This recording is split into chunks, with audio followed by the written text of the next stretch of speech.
إن الحمد لله نحمده ونستعينه ونستغفره ونؤمن به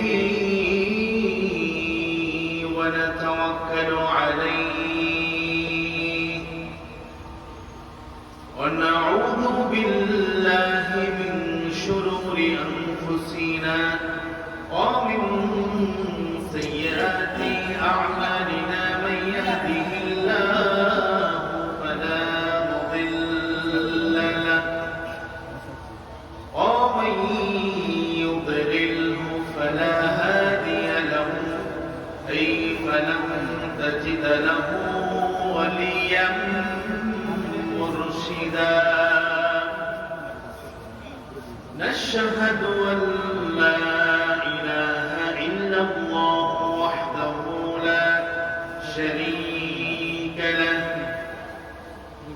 ونشهد أن سيدنا ونبينا وحبيبنا وبشيرنا وقدوتنا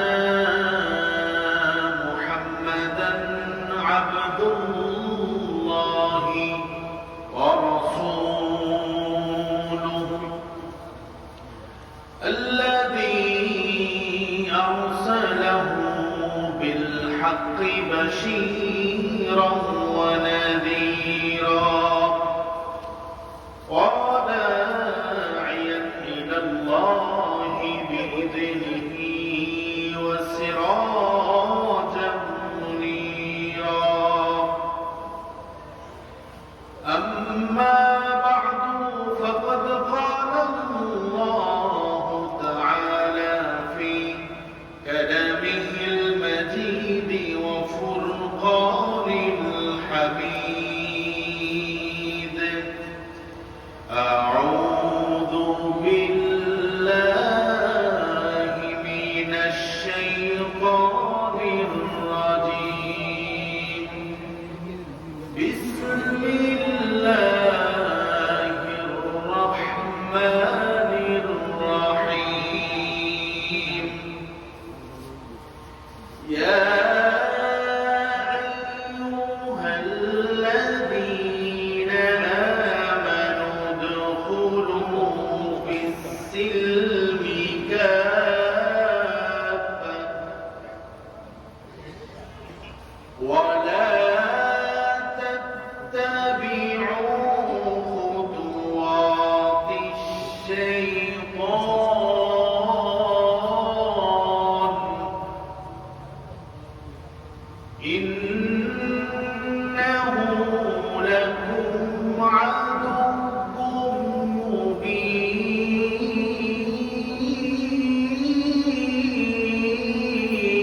مبين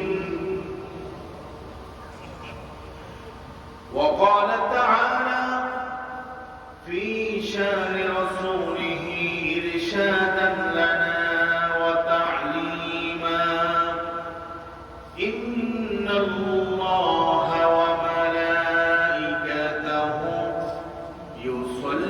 يصلون على النبي يا أيها الذين آمنوا صلوا عليه وسلموا تسليما اللهم صل على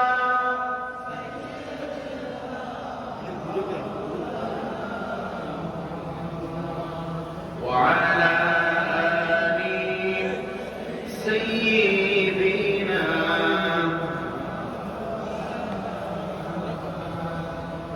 নবীজির প্রতি কি আপনাদের ভালোবাসা আছে? মহব্বত কি আছে? কম না বেশি? এই জন্য প্রাণ খুলে হৃদয়ের সবটুকু ভালোবাসা মহব্বতকে রাসূলের জন্য নিবেদিত করে আমরা নবীর প্রেমে মাতোয়ারা হয়ে আমরা সকলে বলছি আল্লাহুম্মা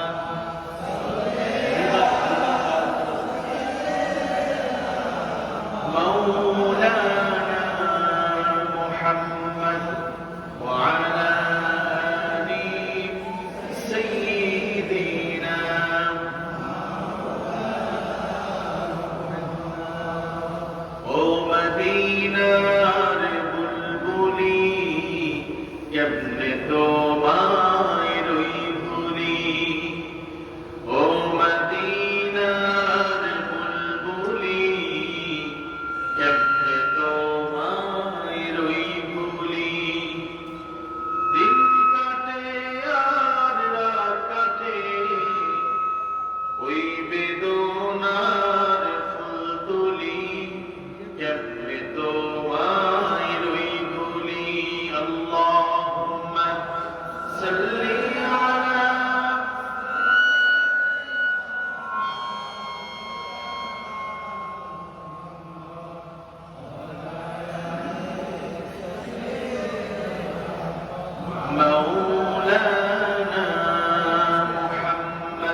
بلغ العلا بكماله كشف الدجى بجماله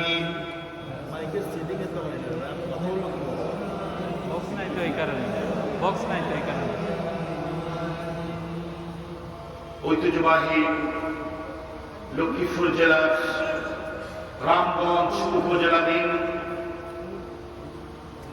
আইয়নগর মিজুবাড়ি নূরে মদিনা জামে মসজিদ এবং যুব সমাজের যৌথ উদ্যোগে আয়োজিত আজকের এই সপ্তবার্ষিক তাফসীরুল কোরআন মাহফিলের পরম শ্রদ্ধেয় সভাপতি নূরে মদিনা জামে মসজিদের মুহতারাম মুকাররম খতিব, আমাদের সকলের শ্রদ্ধাভাজন ব্যক্তি মাওলানা গিয়াসউদ্দিন সাহেব আজকের মাহফিলে প্রধান অতিথি হিসেবে আমন্ত্রিত হয়েছেন বিশিষ্ট ব্যবসায়ী এবং সমাজসেবক, আমাদের সকলের প্রিয় মানুষ জনাব মোহাম্মদ শামসুল ইসলাম সাহেব। আজকের মাহফিলে প্রধান তাফসীরকারক হিসেবে আমন্ত্রিত হয়েছেন সুদূর সিলেট থেকে আগত বাংলাদেশ মাজলিসুল মুফাসসিরিনের সহকারী জেনারেল সেক্রেটারি, আমাদের অত্যন্ত প্রিয় ভাই, প্রিয় মুফাসসির মাওলানা মাহমুদুর রহমান দিলাওয়ার সাহেব। আলোচনা রেখেছেন ৫০০০ বাড়ি জামে মসজিদের সম্মানিত খতিব মাওলানা আব্দুল জলিল সাহেব। আমার পূর্বে অত্যন্ত গুরুত্বপূর্ণ তাকরীর পেশ করেছেন আপনাদের এই মসজিদের সাবেক সম্মানিত খতিব। আর অনেক ওলামায়ে কেরাম কথা বলেছেন। যতজন কথা বলেছেন আল্লাহ যেন প্রত্যেকের কথার মধ্যে বারাকা দান করে, আমরা বলছি আমিন। এবং যা বলেছে আল্লাহ যেন সেখান থেকে আমাদেরকে আমল করার তৌফিক দান করেন, আমরা বলছি আমিন। আজকের মাহফিলে আগত আমার সম্মানিত প্রাণপ্রিয় মুরব্বিয়ানে কেরাম, খুতাবায়ে মাসাজিদ, আইম্মায়ে মাসাজিদ, অসংখ্য ওলামায়ে কেরাম আজকে এখানে উপস্থিত হয়েছেন। দিনপ্রিয় তাওহীদি জনতা, যুবক, তরুণ, কিশোরেরা, বাড়িতে অবস্থানরত আমার সম্মানিত মা এবং বোনেরা, আমরা যে আজকের এই মাহফিলে আসতে পেরেছি, বসতে পেরেছি, খুশি না বেজার? সবাই বলেন না খুশি না বেজার? যারা আসতে পারে না ওরা মনে হয় খুশি হতে পারে না, ঠিক কিনা? আমার আপনার মতো অসংখ্য মুসলমান আজকে মাহফিল হওয়ার পরেও, মাহফিল থাকার পরেও, জান্নাতের বাগান থাকার পরেও বাহিরে আড্ডা দিচ্ছে, ঠিক কিনা? আমাদেরকে যিনি আসার তৌফিক দিয়েছেন তিনি কে? আরো জোরে বলুন, তিনি কে? সেই রবের জন্য প্রাণ ভরে আমরা বলছি রব্বানা লাকাল হামদ হামদান কাসীরান তাইয়িবান মুবারাকান ফীহি ইয়া রাব্বি লাকাল হামদ কামা ইয়ানবাগী লিজালালি ওয়াজহিকা ওয়া আযীমি সুলতানিকা। আওয়াজ করে বলেন তো, প্রশংসা করেছেন কার? সব সময় প্রশংসা করতে হবে কার? কোন মুশরিক, কোন ইহুদি, কোন কাফিরের প্রশংসা করা যাবে না, ঠিক কিনা?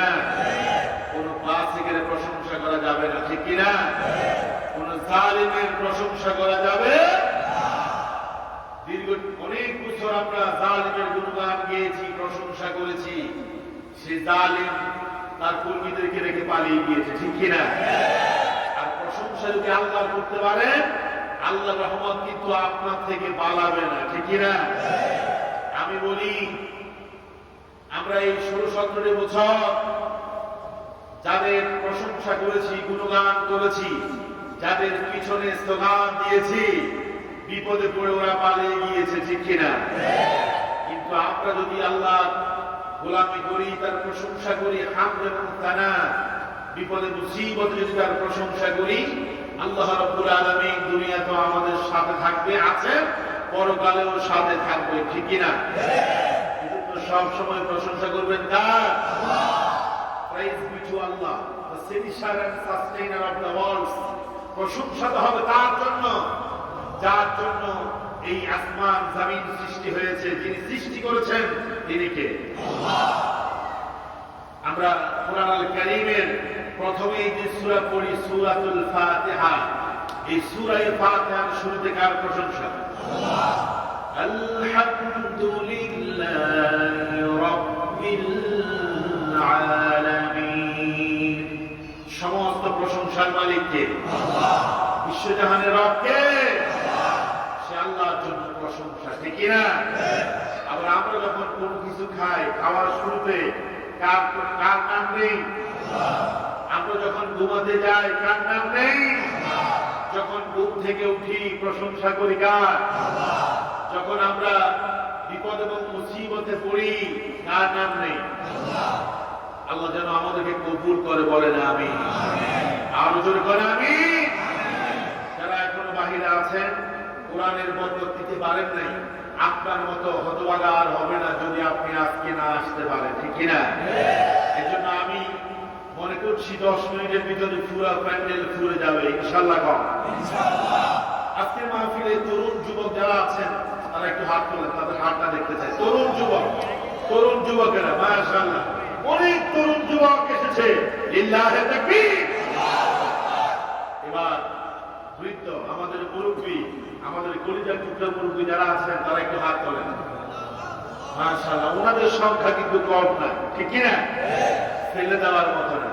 আমরা দুইটা তাকবীর দিব। প্রথমে আমাদের যুবক তরুণ কিশোরেরা তারা একটা তাকবীর দিবে, মুরব্বীরা চুপ থাকবেন, দেখি আজকে কারটা জোর হয়, ঠিক কিনা? এরপরে মুরব্বীরা একটা দিবে, দেখা যাবে আজকে কারটা জোরে হয়, ঠিক কিনা? মাঝে মাঝে দেখবেন এলাকায় ফুটবল খেলার আয়োজন হয়, ঠিক কিনা? বিবাহিত অবিবাহিত, মাঝে মধ্যে দেখা যায় বিবাহিতদেরকে অবিবাহিতরা হারাইয়া দেয়, ঠিক কিনা? আমি মনে করছি আজকে যুবক তরুণদেরকে নারায়ে তাকবীর আল্লাহু আকবার স্লোগান দিয়ে আজকে আমাদের বৃদ্ধ মুরব্বী যারা আছেন তারা হারিয়ে দিবে, ঠিক কিনা? মুরব্বীরা রেডি তো? আপনারা রেডি থাকেন। যুবকরা এখন আমার সাথে একটা তাকবীর দিবে। যুবকরা কি রেডি? রেডি?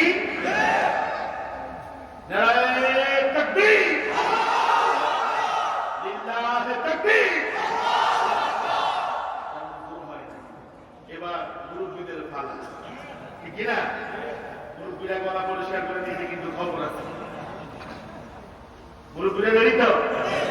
লিল্লাহি তাকবীর, লিল্লাহি তাকবীর।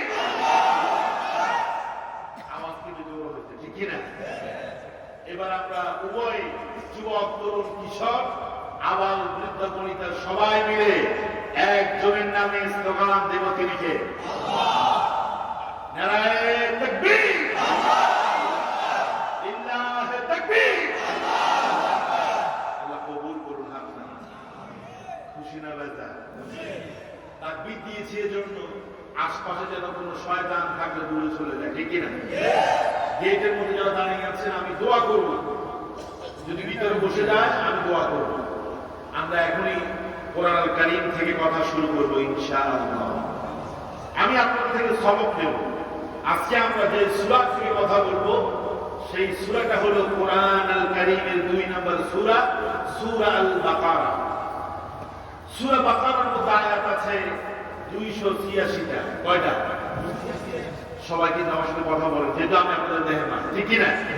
মেহমান দাওয়াত দিয়ে যদি কথা না বলে মেহমান মনে হয় খুশি হয়? কথা বলতে হবে। বলবেন হুজুর আপনি সোফায় বসেছেন, আমরা কোণায় বসেছি। আহারে, আল্লাহ যেন আপনাদেরকে জান্নাতের নূরের পরশে আল্লাহ বসার ব্যবস্থা করে দেন, বলেন আমিন। আমার ভাইরা, আমরা যে সূরা থেকে কথা বলবো সূরার নাম কি? সূরা আল বাকারা। সূরা আল বাকারা কোরআনের কত নম্বর সূরা? এবার বলেন 3 নম্বর প্রশ্ন, সূরা বাকারার মধ্যে আয়াত আছে কয়টা? 286টা। রুকু আছে 40টা। রুকু আছে কয়টা? এই 286টা আয়াত থেকে আজকে আমরা কথা বলবো 208 নাম্বার আয়াত থেকে। জোরে করে ইনশাআল্লাহ।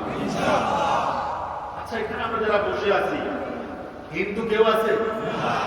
অনেক মাহফিল কিন্তু হিন্দুরাও আসে, ঠিক না?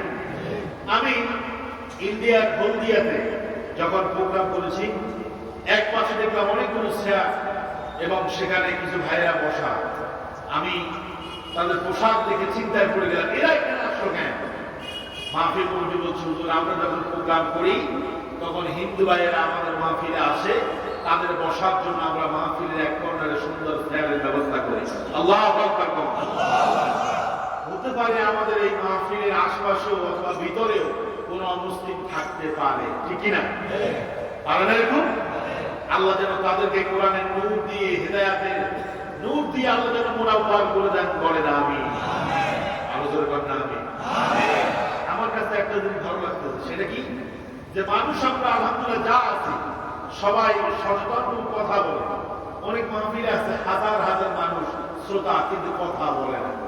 আলহামদুলিল্লাহ আমি দেখলাম যে আপনাদের মধ্যে একটা প্রাণ চঞ্চলতা আছে, সবাই অ্যাক্টিভ আছে।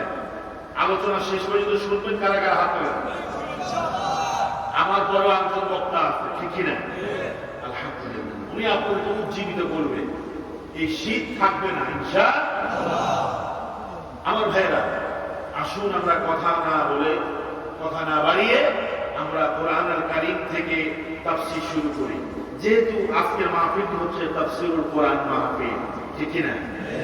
এই তাফসীরুল কোরআন মাহফিলের রূপকার হচ্ছে কোরআনের পাখি আল্লামা দেলাওয়ার হোসেন সাঈদী। আল্লাহু আকবার।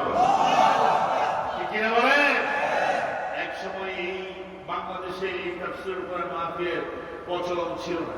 ওয়াজ মাহফিল, দোয়ার মাহফিল, ইসলামী জলসা, আল্লামা দেলাওয়ার হোসেন সাঈদী তিনি এই বাংলাদেশের তাফসীরুল কোরআন মাহফিলের প্রচলন শুরু করে দিয়েছেন।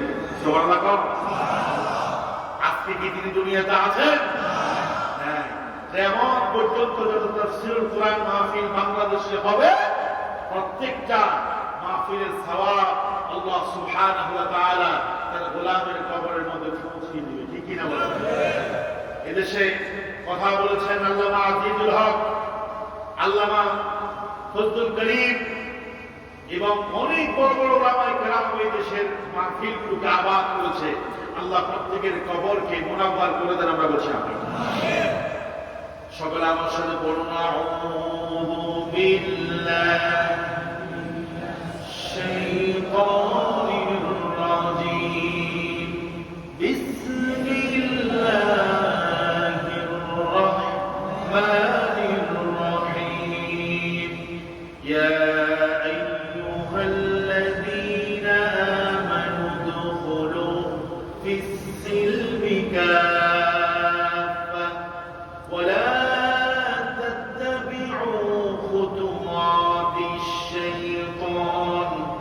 إنه لكم عدو مبين। الله পাক বলছেন, ইয়া আইয়ুহাল্লাযীনা আমানু, হে ঈমানদারেরা, উদখুলু ফিস-সিলমি কাফা, তোমরা ইসলামে পরিপূর্ণভাবে, কমপ্লিটলি পরিপূর্ণভাবে ইসলামে প্রবেশ করো। ওয়ালা তাত্তাবিউ, তোমরা অনুসরণ করো না, অনুকরণ করো না, খুতুওয়াতিশ শাইতান, শয়তানের পদাঙ্ক তোমরা অনুসরণ করো। কেন? ইন্নাহু লাকুম আদুউম মুবিন, কারণ শয়তান তোমাদের প্রকাশ্য শত্রু। কথাটা কার? আর যখন কথাটা কার? এই আয়াত অবতীর্ণ হওয়ার একটা শানে নুজুল আছে। কি আছে বলেন? কেন নাযিল হয়েছে? What is reason? কারণ কি এই আয়াতটা নাযিল হলো কেন? নবী করিম সাল্লাল্লাহু আলাইহি ওয়াসাল্লাম, মনোযোগ আছে আপনাদের? মনোযোগ কোন দিকে? কার দিকে? আলহামদুলিল্লাহ। মুখে পান চাপানো চলবে, কিন্তু কান খোলা থাকবে, চোখ থাকবে আমার দিকে, ঠিক না?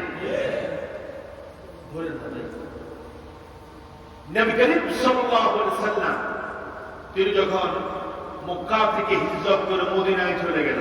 কোথায় গেল? মদিনা। খুব খেয়াল করে শুনেন, মদিনায় চলে গেল।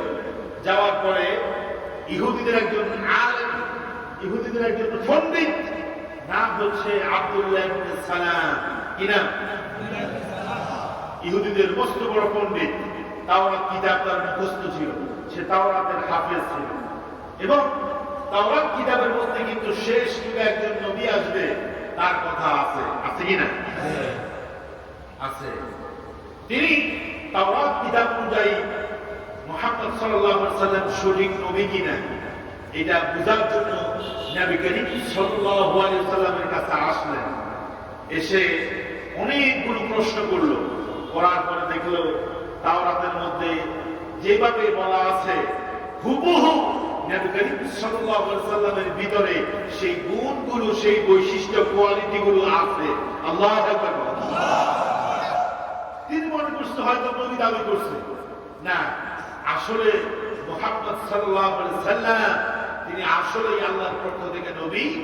ওই তাওরাত কিতাব অনুযায়ী আব্দুল্লাহ ইবনে সালাম তিনি কি করলেন, মুহাম্মদ ইসলামকে, নবীজিকে পরীক্ষা করলেন, পরীক্ষার মধ্যে রাসূল পাস করেছে।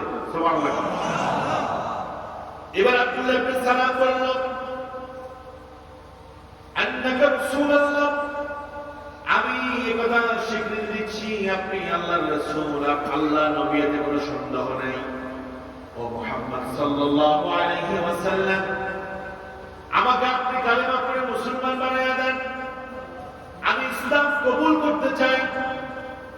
নবী করিম সাল্লাল্লাহু আলাইহি ওয়াসাল্লাম বললেন, তুমি ইসলাম কবুল করার পূর্বে তোমার গোত্রের লোক, তোমার অনুসারী যারা আছে তাদেরকে একটু ডাকো, তাদের কাছে আমি জানতে চাই, তোমার সম্পর্কে জানতে চাই, তুমি কেমন মানুষ, তোমার চরিত্র কেমন, আমি একটু জানতে চাই, এরপরে আমি তোমাকে কালেমা পড়াবো। অন্য একটা বর্ণনার মধ্যে এসেছে আব্দুল্লাহ ইবনে সালামকে দেখেন, নবীজি বললেন, আব্দুল্লাহ ইবনে সালাম, তুমি ইসলাম কবুল করো, মুসলমান হয়ে যাও। আব্দুল্লাহ ইবনে সালাম বলল, আমাকে কালেমা পড়ানোর পূর্বে আমার এলাকার মানুষ যারা আছে তাদের কাছ থেকে একটু খোঁজ খবর নেন, আমি কেমন। নবী করিম সাল্লাল্লাহু আলাইহি ওয়াসাল্লাম আব্দুল্লাহ ইবনে সালাম এলাকার লোকদেরকে ডাকলেন, ডেকে বললেন, কাইফা আব্দুল্লাহ ইবনে সালাম, তোমাদের মধ্যে একজন লোক আছে আব্দুল্লাহ ইবনে সালাম, সে কেমন, চরিত্রটা কেমন। লোকজন সবাই একসাথে বলল, সাইয়্যিদুনা ইবনে সাইয়্যিদিনা, আব্দুল্লাহ ইবনে সালাম শুধু আমাদের নেতা না, তার পিতা তিনি ছিলেন, তিনিও আমাদের নেতা ছিলেন। আল্লাহু আকবার। খায়রুনা মিন খায়রিনা, তিনিও ভালো ছিলেন, তার বাবাও ভালো। আপনি এক কথায় বুঝতে পারেন আব্দুল্লাহ ইবনে সালাম খুব ভালো মানুষ। আল্লাহু আকবার। আর আমার উদ্দেশ্যে বলেন, সিরিয়ার দিকে তাকান, সিরিয়া পৃথিবী 1971 সাল থেকে 2000 সাল পর্যন্ত মুসলমানদের উপর নির্যাতন করেছেন হাফিজ আল বাশার। তিনি কিরকম জালেম ছিল, তার চাইতে বড় জালেম ছিল তার ছেলে বাশার আল আসাদ, ঠিক কিনা বলেন? আমাদের দেশের দিকে তাকান, বিভিন্ন দেশের দিকে তাকান, ওদের বাবাও খারাপ, সেটাও ওদের 14 গোষ্ঠী খারাপ। কিন্তু আব্দুল্লাহ ইবনে সালামের বিষয়ে ইহুদিরা বলল, সাইয়্যিদুনা ইবনে সাইয়্যিদিনা, আব্দুল্লাহ ইবনে সালাম তিনি আমাদের নেতা, তার বাবাও নেতা ছিলেন। খায়রুনা মিন খায়রিনা, আব্দুল্লাহ ইবনে সালাম তিনিও ভালো, তার বাবাও খুব ভালো ছিল। আল্লাহু আকবার। এবার রাসূল বলছেন, তোমাদের নেতা, তোমাদের সাইয়্যিদ আব্দুল্লাহ ইবনে সালাম যদি মুসলমান হয়, আমার হাতে কালেমা পড়ে যদি মুসলমান হয়, ইসলাম কবুল করে, তাহলে বিষয়টাকে তোমরা কিভাবে দেখবা, তোমাদের মতামত কি? এবার ইহুদিরা বলল, মাআযাল্লাহ, তুমি কি বলতেছো মুহাম্মদ, আমাদের নেতা আব্দুল্লাহ ইবনে সালাম কখনো ইসলাম কবুল করতে পারে না। আব্দুল্লাহ ইবনে সালাম কিন্তু পর্দার উপরে দাঁড়িয়ে দাঁড়িয়ে সব শুনতেছেন। আল্লাহু আকবার। সব শুনতেছেন। আব্দুল্লাহ ইবনে সালাম পর্দার উপর থেকে চলে এসে বলল, ও আমার কওমের লোকেরা, আমার বক্তব্য তোমরা যারা এখানে আছো শোনো, তোমাদেরকে সাক্ষী রেখে আমি পড়তেছি, আশহাদু আল্লা ইলাহা ইল্লাল্লাহু ওয়া আশহাদু আন্না মুহাম্মাদান আবদুহু ওয়া রাসূলুহু। আব্দুল্লাহ ইবনে সালাম ইহুদি মানুষ, তিনি যখন মুসলমান হয়ে গেল তার তার মুরিদ ভক্ত যারা ছিল তারাও অবাক হয়ে গেল। আল্লাহু আকবার বলেন। এবার আব্দুল্লাহ ইবনে সালাম রাসূলকে বলল, ইয়া রাসূলুল্লাহ, আমি তো মুসলমান হয়ে গেলাম, আগের ধর্ম ছেড়ে দিয়ে আমি মুসলমান হয়ে গেলাম। ইয়া রাসূলুল্লাহ, ইয়া হাবিবাল্লাহ, আমাদের কাছে পবিত্র দিন হলো রবিবার, সোমবার, আর মুসলমানদের কাছে উত্তম হলো শুক্রবার, জুমাবার। ঠিক কিনা কম?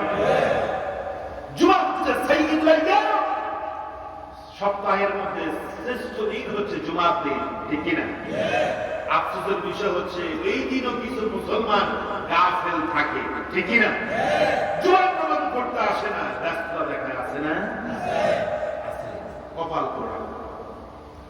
আব্দুল্লাহ ইবনে সালাম বলল, ইয়া রাসূলুল্লাহ, মুসলমান হয়েছি ঠিক, তবে ইহুদি ধর্মের মধ্যে উটের গোশত খাওয়া হারাম, মুসলমানদের কাছে হালাল।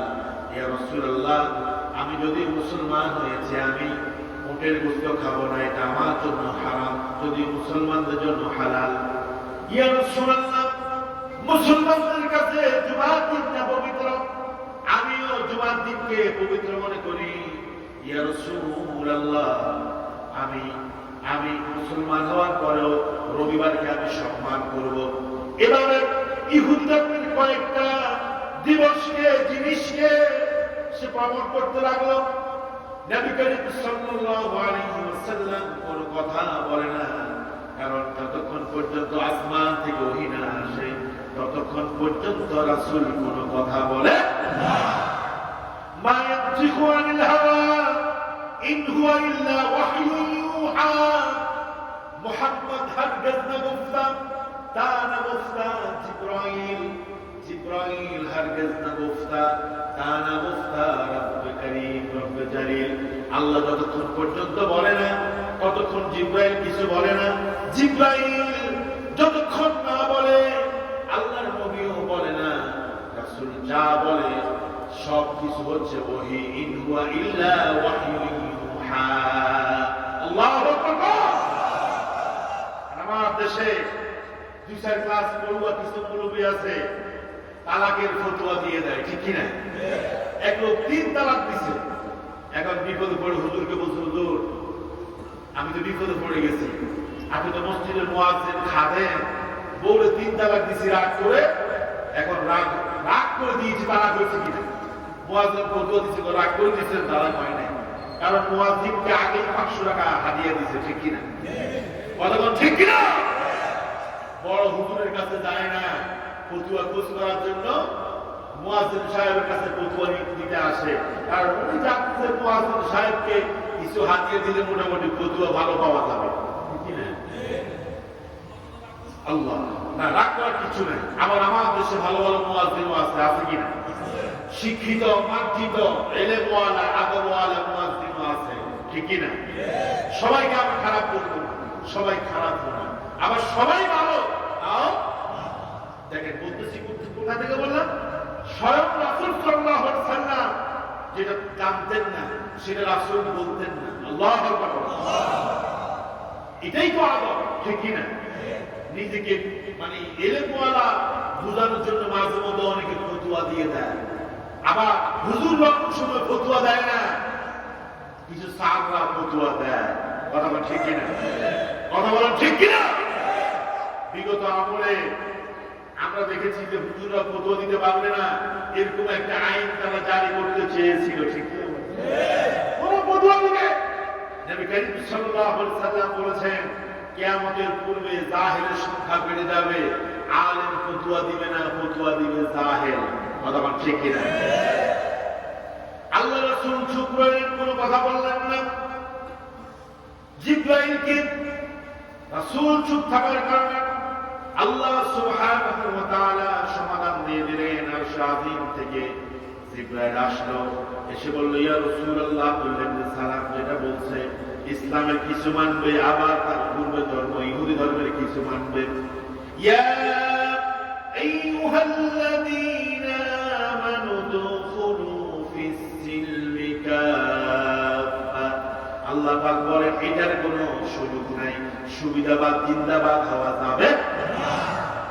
আমার দেশে বহু মুসলমান আছে, সুবিধাবাদ আর কথা হয় না, সুবিধাবাদ যেদিকে বৃষ্টি ওইদিকে চাপা দেওয়া আছে, যেদিকে সুবিধা ওইদিকে যায় আছে।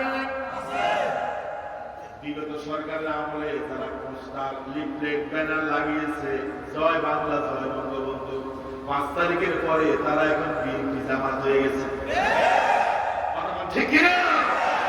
আজকেও আমার মোবাইলে কয়েকটা ছবি দেখছি, কথা হয় না, মিথ্যা কথা বলি না, কোরআন আমার সামনে আছে, ঠিক কিনা? তুমি যে দল পাল্টাইছ, পিঠের চামড়া উঠে যাবে বলে রক্ষা পাওয়া না, ঠিক কিনা? কথা বলে ঠিক কিনা? সময় মতো তোমারও ধরা হবে। এই যে আমাদের দেশে ইঁদুরকে মারার জন্য কত খাবার দেয়, দেয় না? দেয় কিনা? মিষ্টি মিষ্টি সুন্দর সুন্দর খাবার দেয়। এখন ইঁদুর যখন রাত্রে ঘরে ঢুকে খাইছে রে, ঘরের গৃহিণী তো খুব ভালো রে, এত সুন্দর জিনিস আমার জন্য রাখছে। আগে আমি খোঁজ করে করে ফাইন্ড আউট করে করে আমি বের করতাম, এখন থেকে আমার সামনেই আছে। কিন্তু ভুলে তো তার মরণ ফাঁকা আছে, ওটা জানে। খাচ্ছে খাচ্ছে খাচ্ছে, তো ভালোই তো লাগতেছে। হঠাৎ করে একেবারে জোরে যখন মুখ বসিয়ে দিল, উপর থেকে কল মিশিং করে পুরো কল্লায় আটকে গেছে, ঠিক কিনা? কথা বলো ঠিক কিনা? মাঝে মধ্যে বলে আমি কাছেই আছি, শর্ট করে ঢুকে বলবো, আমি বলি শর্ট করে ঢুকবো, জনগণ তোমাদেরকে শর্ট করে বলবো, ঠিক কিনা? যা আকাম টুকাম করেছ, বাংলাদেশে ঢুকার চিন্তা করবা না, তবে তুমি আশা রাখবে না, তোমার নিয়ে আসা হবে, ঠিক কিনা? পীরের দেশে না, যে ট্রাইব্যুনাল বানিয়ে আর ওলামা এদেশের সূর্য সন্তানদেরকে ফাঁসির কাস্তে নিয়েছ, সেই ট্রাইব্যুনালে তোমার বিচার হবে, ঠিক কিনা? ভুল বলছি? আল্লাহ পাক বলেছেন ওয়াতিলকাল আইয়ামু নুদাবিলুহা বাইনান নাস। মানুষের মাঝে আল্লাহ পাক সময়গুলোকে ফিরে আনে, কথা বল ঠিক কিনা? 16টা বছর মধু খেয়েছ, আর মধু খাওয়ার চিন্তা করিল না। আমরা যে দেশের দেশপ্রেমিক সেটা বলে আপনাকে, এই দেশের মধ্যে সব চাইতে ভারতের বিরুদ্ধে বজ্রকণ্ঠে হুঙ্কার দিয়েছেন আল্লামা দেলাওয়ার হোসেন সাঈদী। তিনি ভারতের বিরুদ্ধে বলেছেন বলে 12টি বছর তাকে জেলখানায় আটকানো হয়েছে, ঠিক কিনা? ইন্ডিয়ার বিরুদ্ধে কথা বলেছেন আল্লামা মামুনুল হক, এই জন্য আল্লামা মামুনুল হককেও নারী কেলেঙ্কারি দিয়ে জেলখানায় ঢুকানো হয়েছে, ঠিক কিনা? আজকে দেখেন এই যে 16 ডিসেম্বর গতকালকে গেল, ভারতের বসায় নরেন্দ্র মোদী সে ফেসবুক পেজের মধ্যে লেগেছে 1971 সালের সোলদার যারা ছিল তাদেরকে সে ধন্যবাদ জানাইছে যে ভারতের পক্ষে বিজয়টা এনে দেওয়ার জন্য। সে তার পোস্টের মধ্যে বাংলাদেশ লেখে নাই, অর্থাৎ সে বুঝাতে চেয়েছে 1971 সালে বাংলাদেশ স্বাধীন হয় নাই, স্বাধীন হয়েছে ইন্ডিয়া। ইংরেজিরা বলবেন না? এই মেসেজ সে ফেসবুকে দিয়েছে বাঙালিদেরকে একটু টেস্ট করার জন্য, বাঙালি আসলে বীর পুরুষ আছে কিনা, ঠিক কিনা?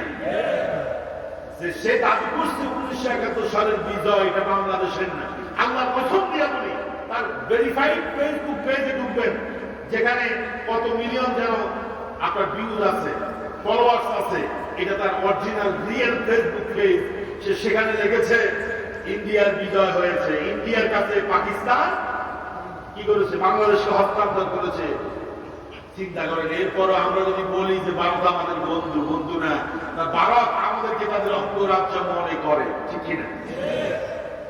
আমার ভাইরা, সম্মানিত মুসলমানি কেরাম, আমরা যে বিষয় নিয়ে কথা বলছি, ইসলামে পরিপূর্ণ প্রবেশ করতে হবে, সুবিধাবাদ জিন্দাবাদ হওয়া যাবে?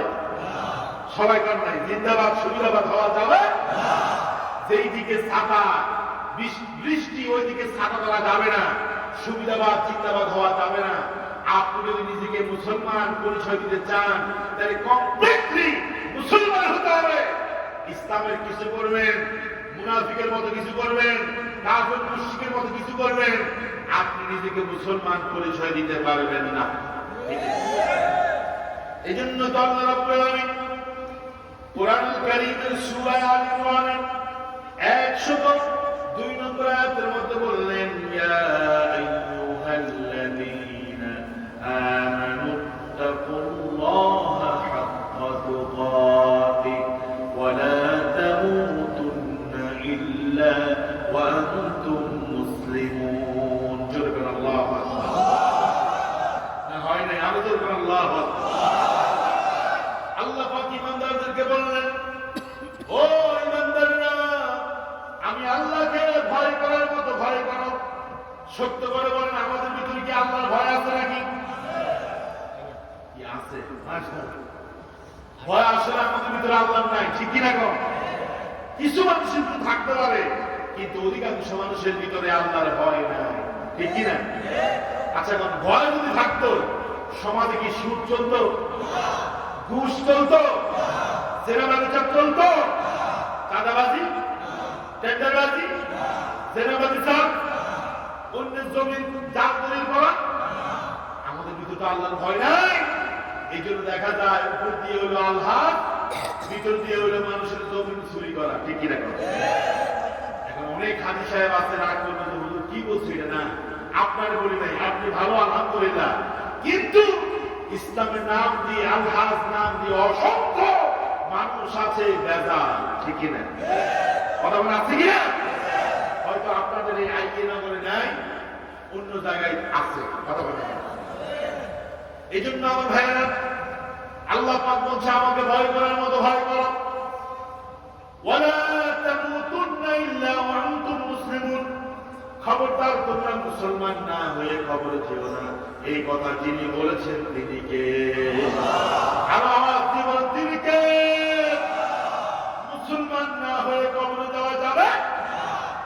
মুসলমান মানে হলো আত্মসমর্পণ করা, সারেন্ডার করা। কার কাছে? আন্দোলন কার কাছে? 1971 সালে 16 মার্চ আমাদের বিজয় দিবস, ঠিক কিনা? গতকালকে যেটা গেছে ভিক্টোরি ডে, বিজয় দিবস। আচ্ছা বলেন তো, বিজয় দিবসে পাকিস্তানের সেনাবাহিনী যারা ছিল, তারা আমাদের দেশের সেনাবাহিনী যারা ছিল, মুক্তিবাহিনী যারা ছিল, এদের কাছে সব অস্ত্র জমা দিছে নাকি এমনি অস্ত্র জমা না দিয়ে বলছে যে আমরা সারেন্ডার করছি? হ্যাঁ, আরেকটা উদাহরণ দেই। রাত যখন কোন চোর ডাকাত বদমাশকে ধরে, ওই বদমাশের কাছে, সন্ত্রাসের কাছে অস্ত্র থাকে, ঠিক কিনা? এখন সন্ত্রাসকে অস্ত্র হাতে রেখে দিয়া বলে যে আমি স্যার আত্মসমর্পণ করছি, বলে কিনা? না, বরং অস্ত্র শস্ত্র যা আছে তার কাছে, গোলাবারুদ যা আছে সব জমা দিয়া 2 হাত তাকে উপর দিয়ে উঠে বলে আই এম কমপ্লিটলি সারেন্ডার, আমি সম্পূর্ণভাবে সারেন্ডার করেছি, আমি এখন আর কোনো বেজালে নাই, ঠিক কিনা?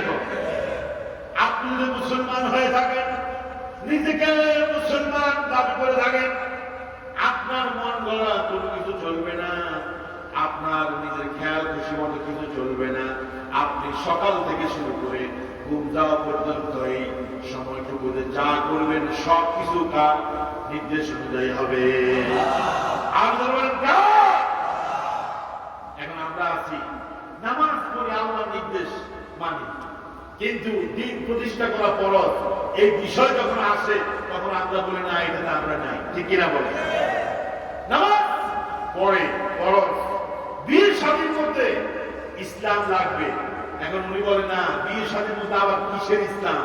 ডিজে পার্টি চালাই দিয়েছে, নাচ গান চালাই দিয়েছে, দুধমাস ধরে চালাই দিয়েছে, পুরা রাত প্রতিবেশী ঘুম যাইতে পারে নাই, ডিজে পার্টি বক্স লাগাই দিয়েছে। আপনাদের দিকে মনে হয় নাই?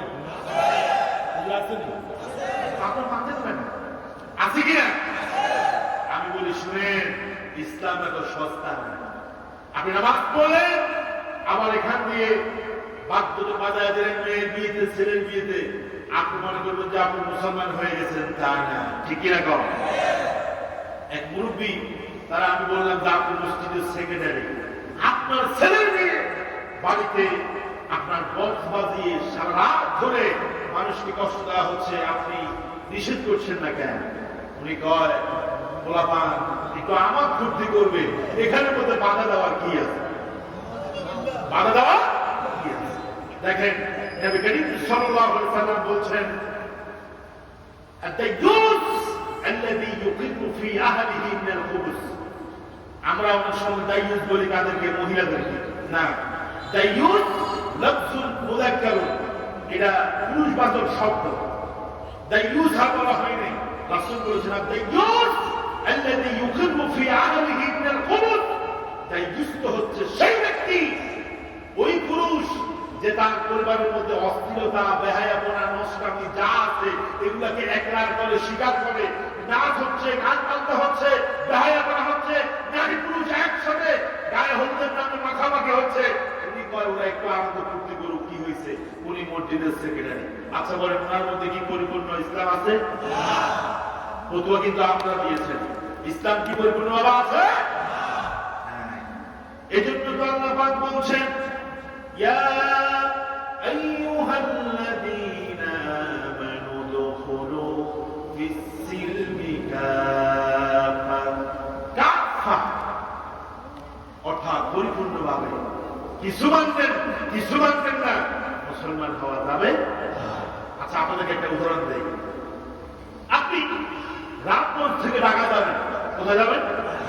সবাই কথা বলেন, কোথায় যাবেন? এখন আপনি নতুন করে ঢাকা যাচ্ছেন, কখনো ঢাকা আপনি যান নাই, আজকে নতুন করে যাচ্ছেন, দেখতেছেন রাস্তার দুই পাশে ন্যাচারাল সার্ভিং, কি সুন্দর পরিবেশ, অনেক সুন্দর গাছগাছালি, পাহাড় দেখা যাচ্ছে, নয়নাভিরাম দৃশ্য, বিশাল বিশাল বিল্ডিং দেখা যাচ্ছে। আপনি কল্লাটা বাহির করে, পুরো শরীরটা আপনার গাড়ির ভিতরে, আর কল্লাটাকে বাহির করে আপনি দৃশ্যগুলো দেখতেছেন। আচ্ছা কমান আপনার জন্য এটা কি নিরাপদ না অনিরাপদ? আরেকটা গাড়ি যখন এখান দিয়ে 140 মাইল স্পিডে যাবে, ওটা আপনার কল্লা পাহারা দিবে না, ঠিক কিনা? কথা বল, ঠিক কিনা? ঢাকা শহরের গাড়িগুলোকে দেখবেন যে একটা গাড়িরও সামনা নাই, কথা বলে কেন? কারণ একটা আরেকটার সাথে লাগায়া দেয়, ঠিক কিনা? এখন আপনি কল্লা বাহির করে বিল্ডিং দেখতেছেন, নয়নাভিরাম দৃশ্য দেখতেছেন, গাছপালা দেখতেছেন, এখান দিয়ে আরেকটা গাড়ি এসে আপনার কল্লা উড়াইয়া দিবে, আপনি কি টাকা দিতে পারবেন? এই মুরব্বীরা কথা বলে, টাকা দিতে পারবেন? পারবেন না। আপনি বলুন সমস্যা কি? সমস্যা কি? আমি তো আমার পুরো দেহটাকে গাড়ির ভিতরে রেখেছি, শুধু কল্লা একটা বাইরে রাখছি, সমস্যা কি? সমস্যা আছে না? আচ্ছা আরেকটা উদাহরণ করে দেই। রাতের বেলা আপনি মশারি টাঙ্গায় ঘুমায়, ঠিক কিনা? এখন মশারি টাঙ্গায় ঘুমাইছেন, পুরো বডি মশারির ভিতরে রাখছেন, একটা হাত মশারির বাইরে বের করে রাখছেন। আপনার চিন্তা হইল যে আমি তো পুরো শরীরকে মশারির ভিতরে রাখছি, হাত একটা বাইরে রাখছি, সমস্যা কি? ওই যে আপনার শত্রু মশা, মশা বন্ধু না শত্রু? কি রে ভাই কথা বলেন, শত্রু না বন্ধু? মশা এসে আপনাকে জনমের মতো খাবে, কারণ মশা রক্ত খাওয়ার জন্য আপনার পুরো শরীর লাগবে না, একটা হাত রয়েছে, আপনার শরীরের ভিতরে এমন ইনজেকশন পুশ করবে, আপনার ম্যালেরিয়া হয়ে যাবে। ম্যালেরিয়া খারাপ না ভালো? দুই একজন বলছে ভালো না খারাপ? টাইফয়েড আপনার হাতের ভিতরে পুশ করে দিল ইনজেকশন, মিস্টার মশা। এবার আপনি ডাক্তার কাছে দৌড়ান, ওদিকে যান সেদিকে যান, এরপর আপনার প্লাটিনাম নেমে আসছে, এরপর ডাক্তার আপনার আত্মীয়স্বজনকে বলবে যে ওনাকে বাঁচানো সম্ভব না, কিছুদিন পরে উনি কবরে যাত্রী, ঠিকই না? কারণ ওনার টাইফয়েড এমন পর্যায়ে পৌঁছে গিয়েছে, ম্যালেরিয়া এমন পর্যায়ে পৌঁছে গিয়েছে, ওনাকে বাঁচানো সম্ভব। আপনি বলবেন যে আমি তো ইসলাম সব মানি, দুই একটা না মানলে কি হবে? আমি বলি যে ওই যে ব্যক্তি পুরো শরীরকে গাড়ির ভিতরে রেখেছে, মাথাটা গাড়ির বাইরে রাখার কারণে কল্লা উড়াইয়া নিয়ে গেছে, কল্লা চলে গেছে, লোকটা তো মনে হয় বাঁচবে। পুরো শরীর মশারির ভিতরে, শুধু একটা হাত বাইরে, উনি তো হাত একটা বাইরে দিচ্ছে, কি একটা হাতে কাম সারায় দিচ্ছে, মশা দুনিয়া থেকে বিদায় হয়ে গেছে। আমি বলি আপনি ইসলামের কিছু মানবেন, কিছু মানবেন না, শয়তান আপনাকে পথ ভ্রষ্ট করে ধোঁকা দিয়ে এমন ভাবে আপনাকে জান্নাতের যাত্রী বানাবে, আপনি কেন পাবেন না, ঠিক কিনা বলেন? এই জন্য আমার ভাইয়েরা, আল্লাহ পাক বলছেন ইসলামে পরিপূর্ণভাবে প্রবেশ করো, ওয়ালা তাত্তাবিউ খুতুওয়াতিশ শাইতান, খবরদার শয়তানের পদাঙ্ক অনুসরণ করব না। ইন্নাহু, নিশ্চয়ই শয়তান লাকুম আদুউম মুবিন, তোমাদের প্রকাশ্য শত্রু। এই কথা যিনি বলেছেন তিনি কে? আচ্ছা, আপনার এক শত্রু সকালবেলা আপনি ফজর নামাজ পড়ে বের হয়েছে, দেখলেন যে একটা শত্রু আপনার পাশের বাড়ির আপনার দিকে আসতেছে, এখন কি আপনি দৌড়ে যায় তার সাথে গোলাগুলি করবেন? কথা বলেন, মুসাফা করবেন? এই গাল ওই গাল ছুঁয়া দিবেন? নাকি ওরে দেখলে আগ দিকে তাকায় হাঁটবেন? আর ভাই কথা বলেন, হাঁটবেন না? আপনার রেসপন্স থাকলে আমার কাছে মজা লাগবে, আপনারা মজা পাবেন না। শেয়ার হতে হবে, ঠিকই রকম। এখন আপনার শত্রু আসতেছে, শত্রুকে দেখে আপনি হয়তো আর দিকে ফিরে যাবেন, অথবা নিচের দিকে তাকায় হেঁটে যাবেন, তার দিকে তাকাবেন না, তার সাথে কথাও বলবেন না, ঠিক না? এখন আল্লাহ পাক কোরআনে অনেকবার বলেছে শয়তান তোমাদের প্রকাশ্য শত্রু, শয়তান তোমাদের প্রকাশ্য শত্রু। এরপরও আমরা বুঝতে চাই না, বরং শয়তানকে দেখলে মনে হয় আমরা আলিঙ্গন করবো, শয়তানের এজেন্ডা বাস্তবায়নের জন্য সারাদিন আমরা কাজ করি। আল্লাহ যেভাবে বলেছে সেভাবে আমরা চলতে চাই না, ঠিক না? আমার ভাইরা, এই জন্য আল্লাহ রাব্বুল আলামিন কোরআনুল কারীমের ভিতরে বললেন, শয়তানের অনুসরণ যদি করো, ইসলাম বাদ দিয়ে যদি অন্য পথে যেতে চাও, তোমার কোন আমল আমি আল্লাহ রাব্বুল আলামিন কবুল করব না। আপনি মনে মনে ইহুদি, খ্রিস্টান, মুশরিকদেরকে ভালোবাসেন, তাদেরকে আপনি মহব্বত করেন, আপনার চিন্তা চেতনা লালন করেন, আপনি অমুসলিমদেরকে ভালোবাসেন, বিপদে মুসিবতে পড়লে তাদের কাছে আশ্রয় নেন। এরকম ঘটনা বাংলাদেশে আছে কিনা? যারা আপনাদেরকে বলতো তোমরা পাকিস্তানে চলে যাও, পাকিস্তানে যারা, পাকিস্তানে তো সব, আমি তো দেখেছি বিরতি দিনে আমরা পাকিস্তানে যাই না, ঠিক কিনা বলেন? আর আমরা তাদেরকে দিল্লির দোসর বলেছি, দিল্লির দালাল বলেছি, বিপদে পড়েছে পিছনে দরজা দিয়া তিনি দিল্লিতে চলে গেছে। তাহলে বোঝা গেল আলমারু মা'a মান আহাব্বা, মানুষ যাকে ভালোবাসে তার সাথে দুনিয়াতেও আছে, পরকালেও আছে। আমরা কিন্তু পাকিস্তানে যাইনি, উনি কিন্তু চলে গেছে। আরে কে যেন বললো রুই মাছের কল্লা দিয়া সুন্দর করে মুখ দিয়ে রান্না করছে, চিংড়ি মাছের ঝোল, কথা কয় না, কাতল মাছের পেটি, বোয়াল মাছের পেটি, কত সুন্দর করে রান্না করেছে। সেনাবাহিনী বলছে, ওয়াকারুজ্জামান বলছে 10 মিনিট সময় পাবেন, পোলাপান কিন্তু চলে এসেছে, খাওয়া কিন্তু জন্মের মতো খাওয়ায় দিবে। কথা ঠিক কিনা? তাহলে উনি যদি ভালো ভালো কাজ করতো, ইসলামের পক্ষে কথা বলতো, নামাজকে প্রতিষ্ঠা রাখতো, শরীক হতো, আলেম ওলামাকে কষ্ট না দিত, ইসলামকে ভালোবাসতো, জনগণ তাকে ভালোবাসতো, ঠিক কিনা? এখন উনি ইসলামের বিরুদ্ধে চলে গেছে, আল্লাহ পাক বলে জিল্লতি শুরু হয়েছে, ঠিক কিনা? আমার ভাইয়েরা, আল্লাহ রাব্বুল আলামিন বললেন, وَمَن يَبْتَغِ غَيْرَ الْإِسْلَامِ دِينًا فَلَن يُقْبَلَ مِنْهُ وَهُوَ فِي الْآخِرَةِ مِنَ الْخَاسِرِينَ। সূরা আল ইমরান আয়াত নম্বর 85। আল্লাহ পাক বলছেন, ইসলামকে বাদ দিয়ে অন্য ধর্ম তালাশ করলে, অন্য কিছু তালাশ করলে, অন্য কোন মত এবং পথ তালাশ করলে আমি আল্লাহ রাব্বুল আলামিন তার কোনো কিছুই কবুল করব না। আল্লাহু আকবার। এবার বলেন, বিয়ের শাদীতে কি লাগবে? একসাথে সবাই বলতে হবে, বিয়ের শাদীতে কি লাগবে? আমাদের সামাজিক অনুষ্ঠানগুলোতে কি লাগবে? ইসলাম ছাড়া কোনো কিছু আল্লাহ দরবারে কবুল হয় না। ইন্নাদ দীন ইনদাল্লাহিল ইসলাম, আল্লাহর কাছে একমাত্র, কেবলমাত্র, শুধুমাত্র মনোনীত ধর্ম হচ্ছে ইসলাম। ইসলাম ছাড়া কোনো কিছু আল্লাহ দরবারে কবুল হয় না, ঠিক না?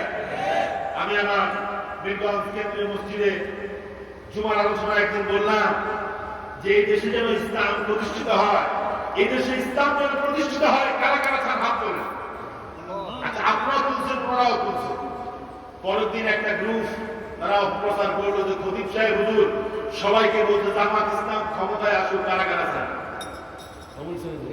আমি বলছি ইসলাম প্রতিষ্ঠিত হোক, জমিন ইসলাম প্রতিষ্ঠিত হোক, এটা কারাগার আছে। মুসলিমের হাত তুলছে।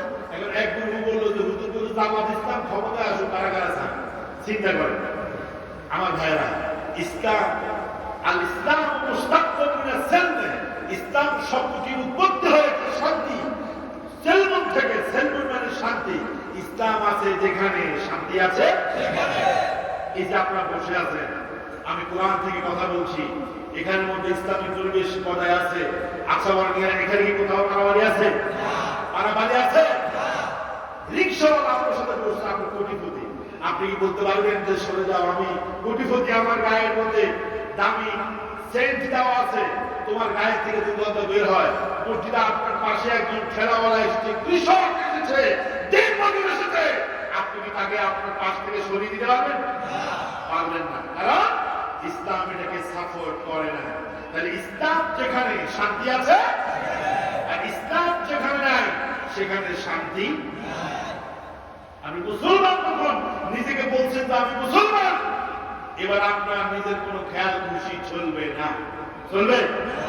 আচ্ছা, এই সাথে আমাদের পরস্পর আঘাত করছে না সবাই বলবে কয় জায়গা?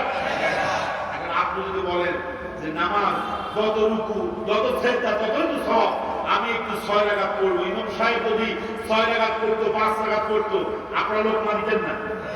কথা বলে দিতেন? কেন দিতেন? কারণ আল্লাহ রাসূল তাদের নিয়ম নীতি হলো 4 রাকাত। ইমাম সাহেব 5 রাকাত 4 রাকাতে না বসে যখন দাঁড়িয়ে দিত, সাথে সাথে আপনার লোকমা দিতেন। খবরদার, ইসলামের বাহিরে যাওয়া যাবে না। কিন্তু আরেকজন মানুষ সমাজ ইসলাম বিরোধী কাজ করতেছে, কোরআন বিরোধী কাজ করছে, আল্লাহ বিরোধী কাজ করতেছে, আপনি তাদের লোকমা দেন না, কেমন দিবেন? আপনি তো ওই যে ভোটের দিন ভোটের রাত 500 টাকা খায়া আপনি যে মাথা বিক্রি করছেন, আপনি আর ওনার বিরুদ্ধে কথা বলার সুযোগ পাচ্ছেন না, ঠিক কিনা? আমার দেশে ভোটের আগের দিন মাথা বিক্রি হয়, এটা কি আপনারা জানেন না? কথা জানেন? আমার কথা যদি বিশ্বাস না হয়, আগামীকাল সকালবেলা যেই জায়গায় আপনার গরুর কল্লা বিক্রি হয় ওখানে যাবেন, যারা জিজ্ঞাসা করবেন যে গরুর কল্লা দাম কত, বলবে 3000 টাকা। গরু যদি বড় হয় তাহলে আরো বেশি বলবে, ঠিক কিনা? কিন্তু মুসলমানদের কল্লা 500 টাকা 1000 টাকায় বিক্রি হয়, তাহলে আল্লাহ তো বলছে উলাইকা কালানআম বাল হুম আদল, পশুর চাইতে নিকৃষ্ট যারা তাদের ঈমান বিক্রি করে, ঠিক কিনা? কথা বলেন ঠিক কিনা?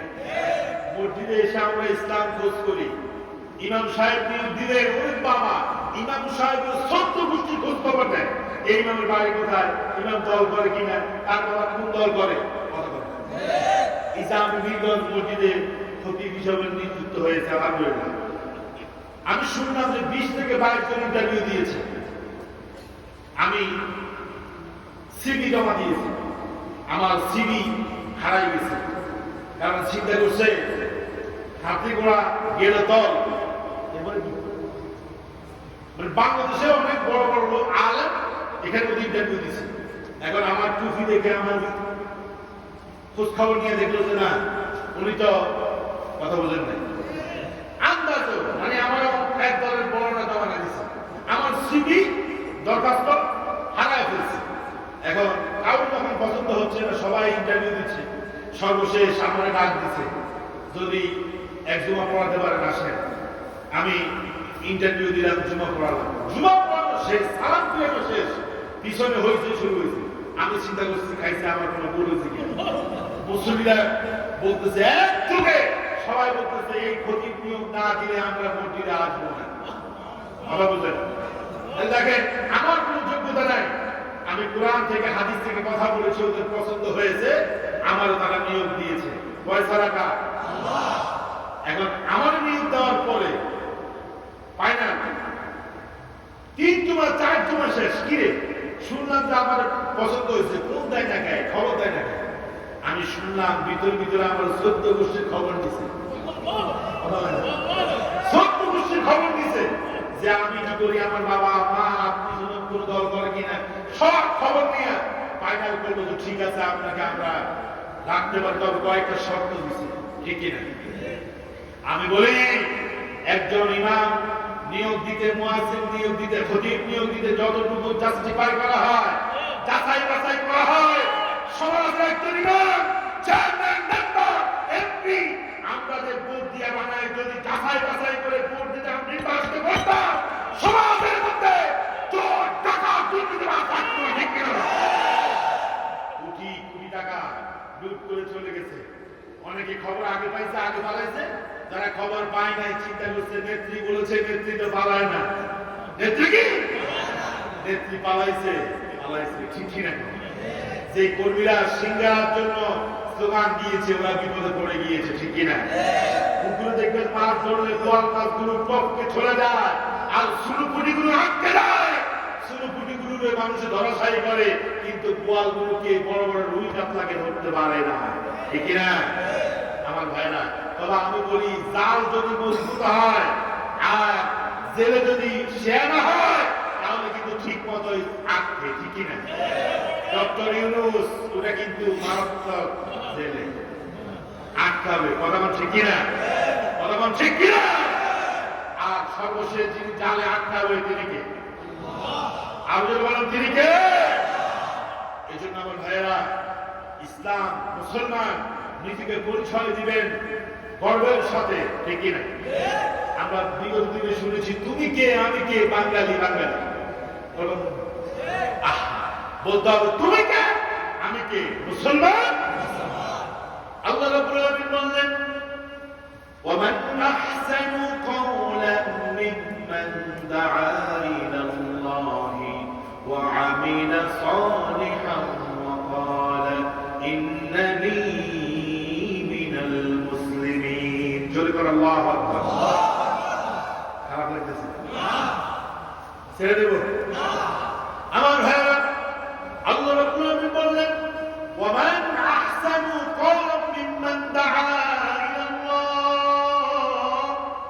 ওই ব্যক্তির চাইতে কে উত্তম হতে পারে যে মানুষদেরকে আল্লাহর দিকে ডাকে, আল্লাহর দিকে আহ্বান করে, وقال إنني من المسلمين, আর যখন সে পরিচয় দেয় তখন সে বলে আমি মুসলমানদের একজন। আল্লাহু আকবার। এবার বলেন মুসলমানদের যিনি নেতা, মুসলমানদের যিনি জাতির পিতা, এক শব্দে জোরে আওয়াজে বলেন তার নাম কি? আসল পিতার নাম ভুলে দেওয়ার জন্য জাতির পিতা বানিয়েছে। আমার এই আলোচনা মুসলমান যারা, তারা আমার সঙ্গে কথা বলবে, আর যাদের দিনের মধ্যে বেফাকি আছে চুপ থাকবে। কারণ আমরা কারো দালালি করি না, আমরা কথা বলি কার? মুসলমানদের জাতির পিতাকে। এটা বুঝিয়ে দেওয়ার জন্য দীর্ঘ বছর আমাদেরকে গোলামীর শিকলে আবদ্ধ রাখার জন্য একজনকে জাতির পিতা বানাইছে। তার মূর্তি রাস্তার পাশে পাশে ছিল। একটু সাহস করে বলেন, রাস্তার পাশে কি এখন কোন প্রতিকৃতি মূর্তি দেখা যায় কিনা? আন্দোলন যায় কিনা? ইব্রাহিম আলাইহিস সালাম তিনি তো জাতির পিতা, মুসলিম জাতির পিতা। আল্লাহ রাব্বুল আলামিন বলেন, আল্লাহ রাব্বুল আলামিন বলেন মিল্লাতা আবিকুম ইব্রাহিম হুয়া সাম্মাকুমুল মুসলিমিন, আমাদেরকে যিনি মুসলমান নাম রেখেছেন তিনি হলেন ইব্রাহিম আলাইহিস সালাতু ওয়াসসালাম। একবার আল্লাহ বললেন ইয ক্বালা লাহু রাব্বুহু আসলিম, মুসা ইব্রাহিম আলাইহিস সালামকে আল্লাহ রাব্বুল আলামিন বললেন ইব্রাহিম তোমার জাতি মুক্তি পূজায় লিপ্ত। কি পূজায়? জোর করে বলো, কি পূজায়? মুক্তি পূজায় লিপ্ত। তুমি আমার প্রতি আত্মসমর্পণ করো, আমার প্রতি তুমি আত্মসমর্পণ করো। ইব্রাহিম মূর্তি পূজার কাছে যাওয়া যাবে না, দুনিয়ার মূর্তির কাছে যাওয়া যাবে না। ইব্রাহিম তুমি আমার কাছে আত্মসমর্পণ করো। ইব্রাহিম আলাইহিস সালাম মনে হয় করে নাই, হুজুর বাতে করছেন। কোরআন বলছে ইদ ক্বালা লাহু রাব্বুহু আসলিম ক্বালা আসলামতু লিরাব্বিল আলামিন। যখন আল্লাহ পাক ইব্রাহিম তুমি আত্মসমর্পণ করো, মুসলমান হও। ইব্রাহিম আল্লাহর কাছে এই কথা জিজ্ঞাসা করলো, আল্লাহ কেন আত্মসমর্পণ করব, কি জন্য করব, একবার প্রশ্ন করে নাই, বরং ইব্রাহিম আলাইহিস সালাম বলল আসলামতু লিরাব্বিল আলামিন। আল্লাহু আকবার। ইব্রাহিম বলল আল্লাহ আমি মুসলমান হয়ে গেলাম, আত্মসমর্পণ করলাম, তুমি যা বলবে আমি তা মেনে নেব, তোমার কথার বাইরে আমি কোনো কাজ করব না। আল্লাহু আকবার। শুরুতেই তিনি তার জাতির লোকদেরকে বলে দিলেন قال يا قوم إني بريء مما تشركون। হে আমার জাতি, তোমরা তো শিরক করো, মূর্তির সামনে মাথা নত করো, আমি কিন্তু করব না। আল্লাহু আকবার। আচ্ছা বলেন, ওই সময়ে ইব্রাহিম আলাইহিস সালামের কি দলবল বেশি ছিল? আব্দুল বাদা দলবল বেশি ছিল? অস্ত্র ছিল, গোলাবারুদ ছিল, AK-44 ছিল? কিচ্ছু নেই, কিচ্ছু নেই, দলবল নাই। দেখেন ইব্রাহিম আলাইহিস সালাম জালিমকে ভয় পায় নাই, ভয় পাইছে কাকে? দেখেন আমাদের মতো অনেকে আছে, পরিবেশ পরিস্থিতি ভালো না, এখন ইসলামের কথা বলা যাবে না, এখন মিছিলে যাওয়া যাবে না, এখন প্রোগ্রামে যাওয়া যাবে না, কিন্তু 5 তারিখের পরে দেখা গেছে যে দলের মধ্যে লোকের অভাব নাই। কথা বলে ঠিক কি না? সব দলে এখন লোক বাড়ছে, ওই যে যারা পালা গেছে ওরা এখন সালিবাজি খাইতেছে, আপনার খেতে বাসায় সালিবাজি খায়, ঠিক কি না? আমরা তো বুঝি না। ইব্রাহিম আলাইহিস সালামের সাথে কেউ নেই, বাতিজা লূত আলাইহিস সালাম তার উপর ঈমান আনছে। ইব্রাহিম আলাইহিস সালাম বলল ইন্নী বারিউম মিম্মা তুশরিকুন, তোমরা যে শিরক করতেছো এই শিরক আমি করব না, তোমাদের শিরক থেকে আমি মুক্ত। আল্লাহু আকবার বলেন। এবার তাকে প্রশ্ন করা হলো তুমি শিরক করবে না, নমরুদকে মানবা না, কালে মানো, কারণ আমাদের খোদা তো নমরুদ, নমরুদকে মানবা না, কালে মানবা। ও তো দেশের প্রেসিডেন্ট, সে চাকরি বলে তাকে তোমাকে চলতে হবে। আমার কি সামনে দেখেছি জালিম আর জুলুম, দেখো এ বিষয়ে কিছু বুঝলো না, পাগড়ি মারা চুপ করে লোক জালিমকে সমর্থন করছে। মাল দিয়েছে নিচে দিয়ে, উপর দিয়ে কয় আমিরুল মুমিনিন, উপর দিয়ে কয় কওমে জননী। আমি কওমদেরকে খাটো করতেছি, বিশ্বাস করেন আমি আমার কাছে আমার সাথে কওমদের অনেক কারণের সাথে আছে, যারা হুঙ্কার দিয়ে কথা বলে, যারা আওয়াজ দিয়ে কথা বলে, জালিমের জুলুমের বিরুদ্ধে হুঙ্কার উঠায়, কিন্তু কতিপয় লোকের কারণে আমাদের কওমে মনের বদনাম হচ্ছে, ঠিক কিনা? কওমিরা ওদেরকে সাপোর্ট করে। এখন জালিমও পালাইছে, জালিম তাকে খতিব হিসেবে বাইতুল মুকাররমে নিয়োগ দিয়েছে, উনিও পালিয়ে গেছে। এই যে আব্দুল মালিক হাফিজাহুল্লাহ হুজুরকে নিয়োগ দিয়েছে, তিনি বাংলাদেশের শ্রেষ্ঠ আলেম, বাংলাদেশের আলেমদের তাজ, মাথার মুকুট, তার ব্যাপারে কোনো কিরকাল নাই, কারণ তিনি একজন বুজুর্গ মানুষ, কওমের সন্তান, ঠিক কিনা? যে ভালো তাকে ভালো বলতে হবে, যে খারাপ কথা বলবে। আমাদের আলিয়ার মধ্যে সবাই দোয়া মুসিবত তা না, আমাদের মধ্যে গন্ডগোল আছে, ঠিক কিনা? শুধু বলবেন যে হুজুর আপনি আলিয়া ভালো না, আমি আলিয়াকে সবাইকে ভালো বলবো না, যে ভালো তাকে ভালো বলতে হবে, ঠিক কিনা? ইব্রাহিম আলাইহিস সালাম কেমন মুসলমান হলেন শুনেন, সময় কিন্তু বেশি নেই। তাকে যখন বলা হলো নমরুদকে মানবা না, প্রেসিডেন্টকে মানবা না, মূর্তির সামনে মাথা নত করবা না, কি করতে চাও, কি বুঝাতে চাও, কি করতে চাও? ইব্রাহিম আলাইহিস সালাম বললেন, সূরা আনআমের ৭৮ এবং ৭৯ নম্বর আয়াতে আল্লাহ পাক সেটা কোট করে দিয়েছেন। ইব্রাহিম আলাইহিস সালাম জালিমের সামনে দীপ্ত কণ্ঠে বললেন, ইন্নী ওয়াজ্জাহতু ওয়াজহিয়া লিল্লাযী ফাতারাস সামাওয়াতি ওয়াল আরদ হানিফান ওয়া মা আনা মিনাল মুশরিকিন। আল্লাহু আকবার। এটা পারেন না আপনারা? আমার সাথে বলেন, ইন্নী ওয়াজ্জাহতু ওয়াজহিয়া লিল্লাযী ফাতারাস সামাওয়াতি ওয়াল আরদ হানিফান ওয়া মা আনা মিনাল মুশরিকিন। এই দোয়াটা আল্লাহর কাছে এত বেশি পছন্দ হয়েছে, আল্লাহ পাক কোরআন আল কারীমের মধ্যে ইব্রাহিম আলাইহিস সালামের দোয়াটাকে উঠায় দিয়েছে। উদ্দেশ্য হলো জালিম তাগুত যখন মুসলমানদেরকে তার গোলামি করতে বললেন, মুসলমান তার গোলামি করবে না, তাগুতের গোলামি করবে না, জালিমের গোলামি করবে না। মুসলমান বলবে ইন্নী ওয়াজজাহতু ওয়াজহিয়া লিল্লাযী ফাতারাস সামাওয়াতি ওয়াল আরদ, ওয়াফাত একজনের জন্য নত হবে, তিনি কে? আর বলবেন তিনি কে? জালিমের সামনে, তাগুতের সামনে মাথা নত হবে না, ঠিক কি না? এখন ইব্রাহিম আলাইহিস সালাম মুসলমান তো হয়েছে, পড়া মুসলমান। আমরা কি পড়া মুসলমান মানে এর মধ্যে কোনো বেদাত নাই, নির্বেদাত মুসলমান। এরপর আল্লাহ কয় ইব্রাহিম নিজের মুসলমান দাবি করে, আসলে ইব্রাহিম ঠিক আছে কিনা এবার আল্লাহ পরীক্ষা শুরু করছে। আল্লাহু আকবার। আর আমরা কই আমার নাম ঈমান আলী, গোড়া মুনাফিক, ঠিক কি না? নাম হচ্ছে আব্দুল আলী, দায়িত্ব খন্ড কর, ঠিক কি না? নাম হলো আব্দুল কাদের, সবে কদর মসজিদে কথা বলে। নামে মাত্র মুসলমান হলে হবে না। ইব্রাহিম আলাইহিস সালাম ঘোষণা দিয়েছে যে আল্লাহ আমি মুসলমান, আমি মুশরিক না, আমি মুশরিকদের সাথে নেই। এরপর আল্লাহ পাক বললেন আমার ইব্রাহিম মুসলমান কিনা, আমার প্রতি আত্মসমর্পণ করেছে কিনা, আমি ইব্রাহিমকে পরীক্ষা করব। আল্লাহু আকবার বলেন। আল্লাহ পাক বলেন সূরা বাকারার 124 নম্বর আয়াতের মধ্যে আল্লাহ পাক বললেন وَإِذِ ابْتَلَى إِبْرَاهِيمَ رَبُّهُ بِكَلِمَاتٍ فَأَتَمَّهُنَّ قَالَ إِنِّي جَاعِلُكَ لِلنَّاسِ إِمَامًا। আল্লাহু আকবার।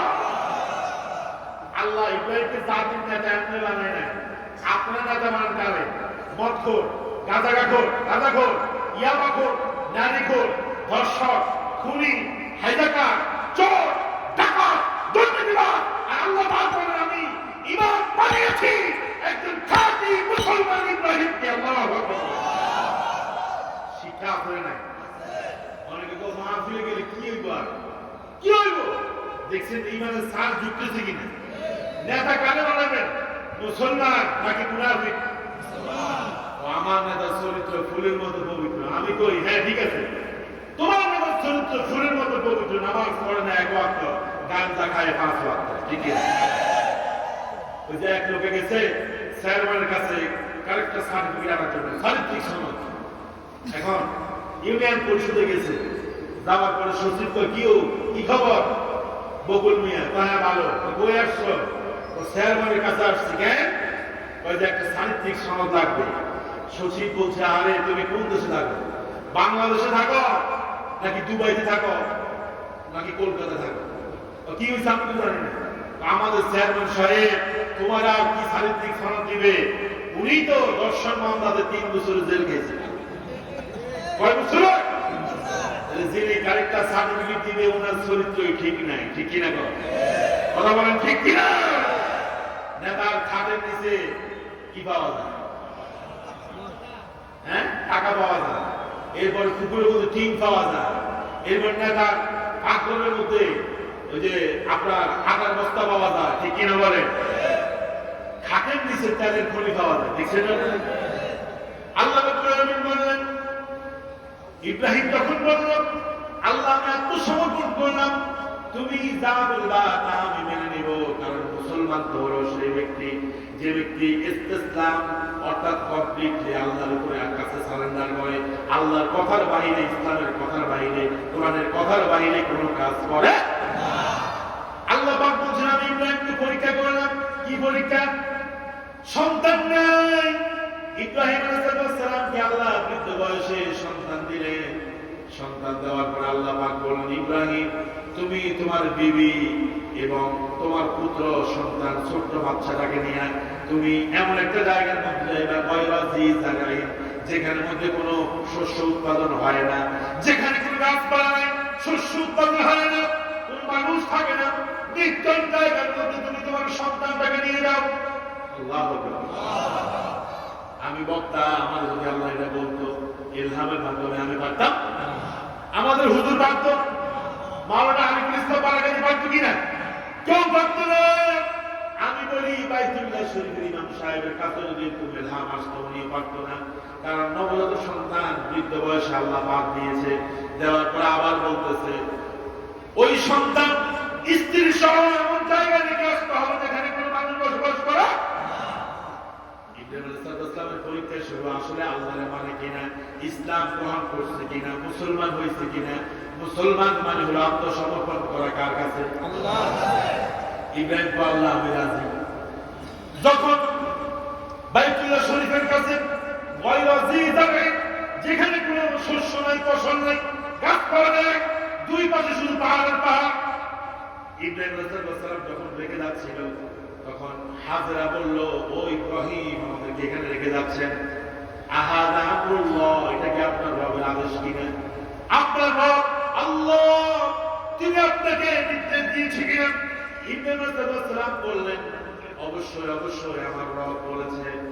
হাজেরা বলল, ইযান লাম ইউদাইয়ুনাল্লাহ, ইযান লাম ইউদাইয়ুনাল্লাহ। আল্লাহু আকবার। হাজেরা বলল, আপনার রব যদি এখানে আমাদেরকে রেখে যেতে বলে তাহলে আমার ধারণা আল্লাহ আমাদের জীবনকে সংকীর্ণ করবে না, বরং আমাদেরকে আল্লাহ রাব্বুল আলামিন নিজ দায়িত্বে হেফাজত করবে। আল্লাহু আকবার। হেফাজত করে নাই মনে হয়, কতখানি করছে? সামান্য কিছু পানি আর কিছু তামাক, শুকনা খেজুর কিছু পানি দিয়ে চলে গেছে। হাজেরার বিশ্বাস ভরসা কার করে? জমজম পানি। আজকেও আমি একজন আমাকে হাতিয়ে দিয়েছে জমজমের পানি। আল্লাহু আকবার। কিয়ামত পর্যন্ত এটা লেয়ার থাকবে, এখানে পানি শুকাবে না। আল্লাহু আকবার বলে। এরপরে সন্তান যখন একটু বড় হয়েছে, আল্লাহ স্বপ্ন দেখাচ্ছে, জবাই করে দাও। আল্লাহু আকবার। আচ্ছা, কে এখানে আছেন নিজের হাতে নিজের সন্তানকে জবাই করতে পারবেন? হাত তোলেন। কি ভাই, কেউ তো হাত তোলেন না। হুজুর একজন তো হাত তোলেন, জবাই করবেন? আচ্ছা ঠিক আছে, একজন পাওয়া গেছে, তবে জবাই করা হারাম, মানুষ হত্যা করা কি?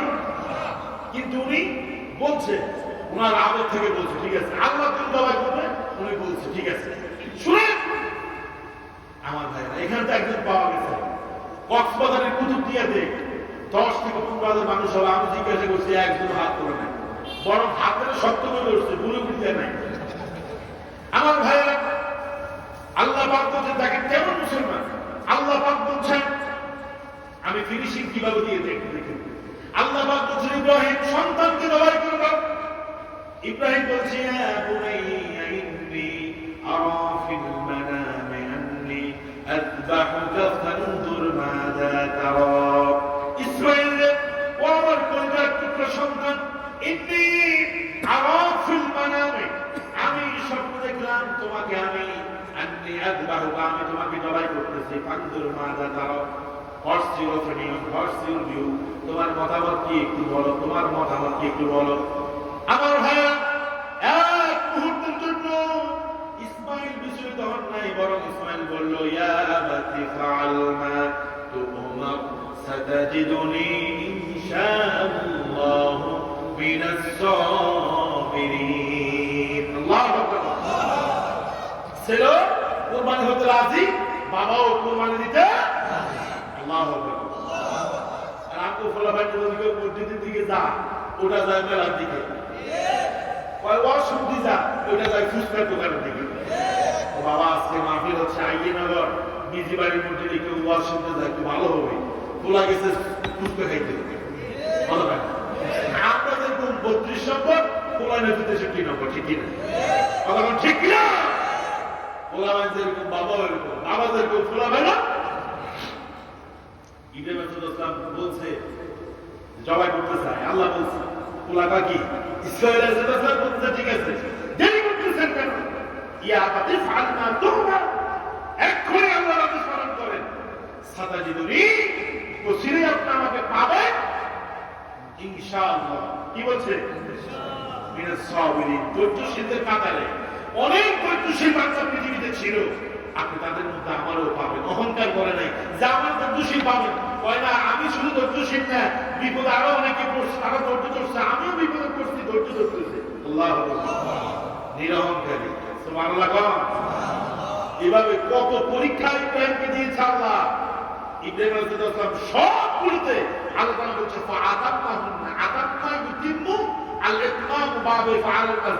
মানে তিনি সবগুলোকে পরিপূর্ণ করেছে, একটাও তিনি ফেল করে নাই। সুবহানাল্লাহ। এবার আসেন আমরা যারা মুসলমান, আল্লাহ পাক বলছে বান্দা মদ খায় না। মদ তো আমাদের মুসলমানরা খায় না। কথা না বললে ইমানের দাবি আদায় হবে না। খায় না মানে খায় না ইয়াবারে বাবা কই খায়?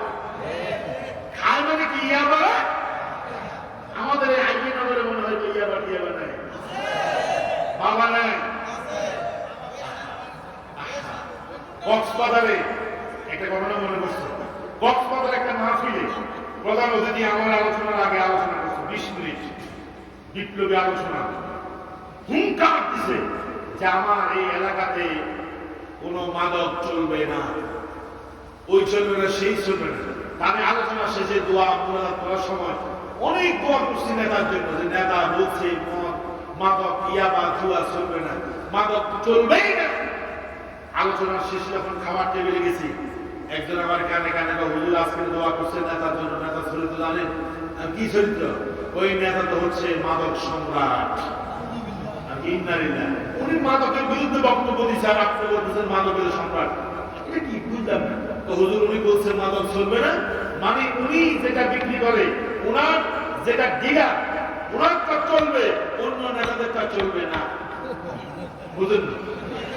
মানে উনার সাথে এই এলাকায় আরো অনেকে মাদকের কারবারি করে। উনি বলছে আমার এলাকায় কোনো মাদক চলবে। উনি কয় হুজুর উনি কিন্তু মাদকের ডিলার। আমি বলছি বলছে না চলবে না, উনারটা চলবে, অন্যদেরটা চলবে।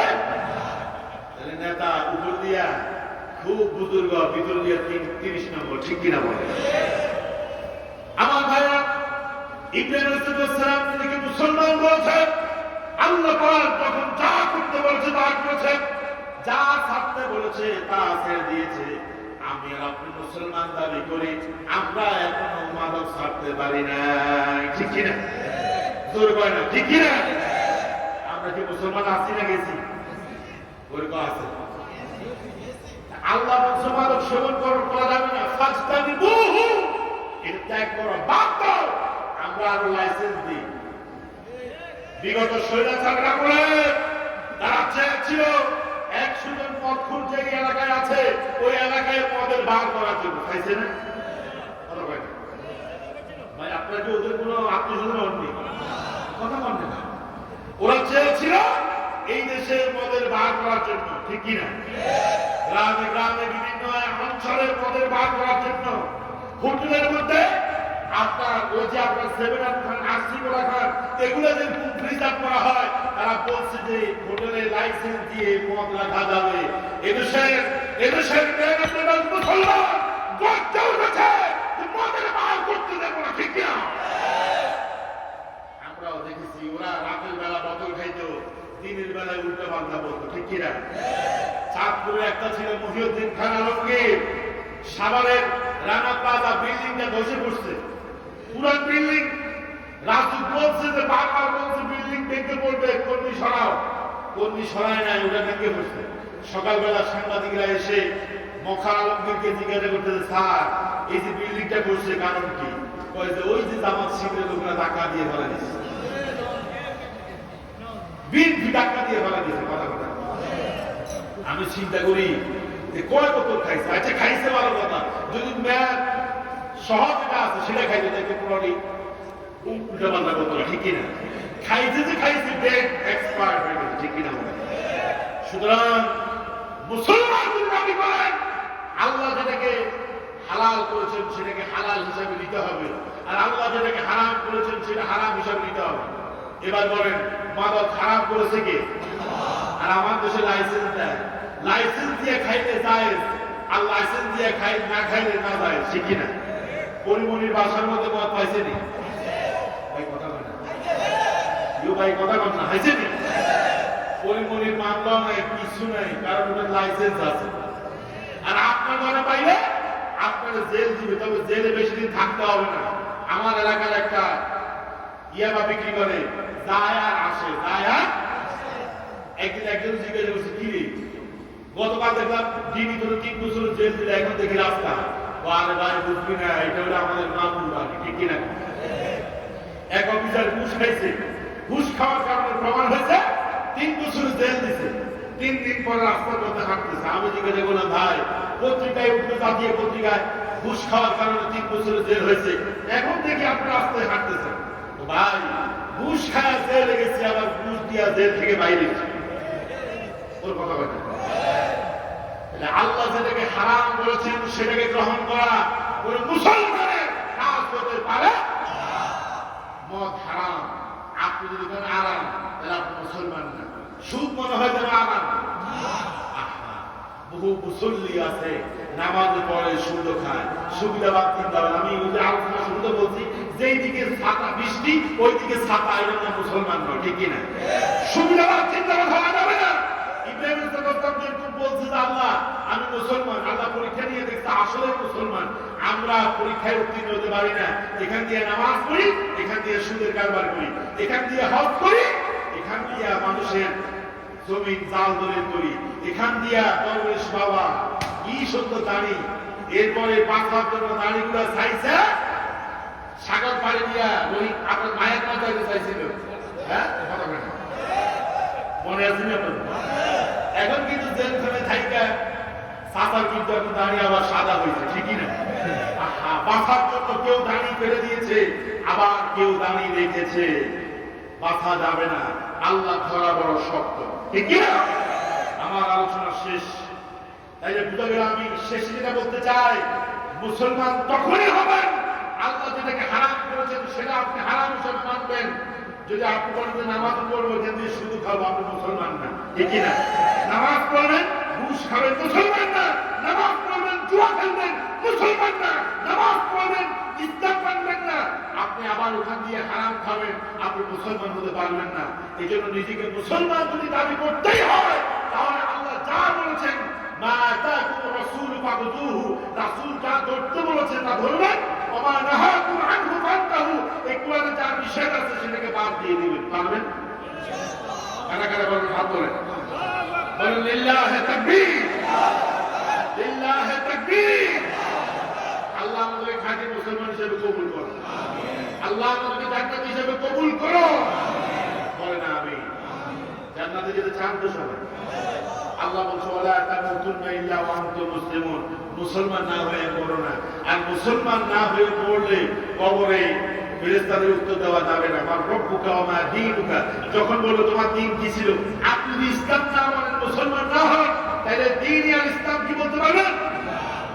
2-1 মিনিট বেশি গেলেও আমি একটা উদাহরণ দিয়ে শেষ করতে চাই। আমার দেশে মারা যাওয়ার পরে বিসমিল্লাহি ওয়া আলা মিল্লাতি রাসূলিল্লাহ বলে কবরে নামায় কিনা? আপনাদের দিকে মনে হয় নামায় না? নামায়। অথচ জীবনে নামাজ পড়ে নাই, পশ্চিম দিকে ফিরে আসারও খায় না।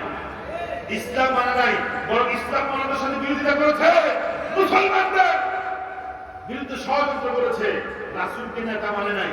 এখন মারা যাওয়ার পরে বিসমিল্লাহি ওয়া আলা মিল্লাতি বলে কবরে নামায়। আচ্ছা বলেন, বিসমিল্লাহি ওয়া আলা মিল্লাতি রাসূলিল্লাহ বলে কবরে নামাইলে মনে হয় ফেরেশতারা ছাড়ে দিবে? এই যে আপনার মাঝে মধ্যে চাল কিনতে যান, কিনতে গেলে কি বলেন দোকানদারকে, যে এটা কি ফুল লেখা আছে মিনিকেট চাল, 1 নম্বর মিনিকেট চাল, একটু কি বোঙ্গা করে দেখেন মিনিকেট কিনা। এখন বোঙ্গা মারার পরে যদি ভিতর থেকে লাল মোটা সাইজ বাইরে হয়, কিনবেন? কিনবেন না। যখন ফেরেশতারা কবর রাখবে, বলবে যে তুমি কেউ, বলতে পারবে না।